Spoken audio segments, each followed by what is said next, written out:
പ്രിയമുള്ളവരെ, സമൂഹവും സിസ്റ്റവും ഒരുപോലെ വേടൻ എന്ന കലാകാരനെ വേട്ടയാടിക്കൊണ്ടിരിക്കുമ്പോൾ എന്തുകൊണ്ടാണ് വേടനൊപ്പം നിൽക്കേണ്ടി വരുന്നത്?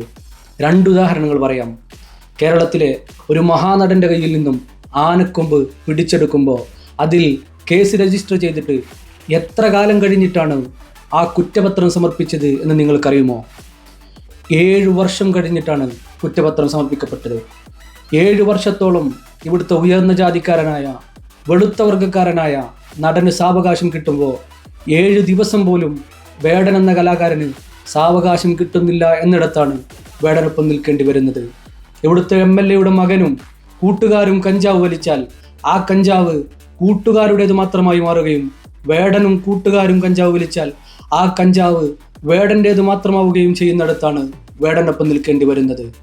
ഇങ്ങനെയാണ് സൊസൈറ്റിയും സിസ്റ്റവും ഒരാളെ വേട്ടയാടുന്നത്. വേടൻ കഞ്ചാവ് ഉപയോഗിച്ചിട്ടുണ്ട് എങ്കിലും, വേടൻ കഞ്ചാവ് കൈവശം വെച്ചിട്ടുണ്ട് എങ്കിലും തീർച്ചയായും അദ്ദേഹത്തിന് ശിക്ഷ ലഭിക്കേണ്ടതുണ്ട്.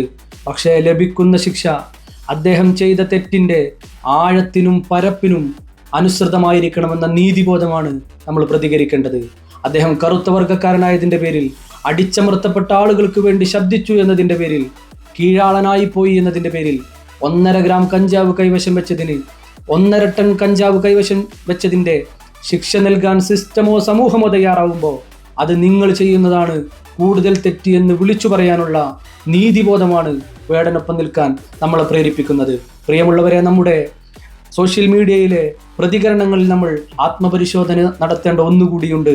നമ്മുടെ മനസ്സിൻ്റെ ഏതെങ്കിലും അകത്ത കോണിൻ്റെ ഒരു മൂലയിലെങ്കിലോ വർണ്ണവെറിയുടെ, വംശീയതയുടെ ഒരു തരി ഉണ്ടോ എന്ന് ഈ അവസരത്തിൽ നമ്മളെല്ലാവരും ആത്മപരിശോധന നടത്തണമെന്ന് ഞാൻ ഓർമ്മപ്പെടുത്തുകയാണ്.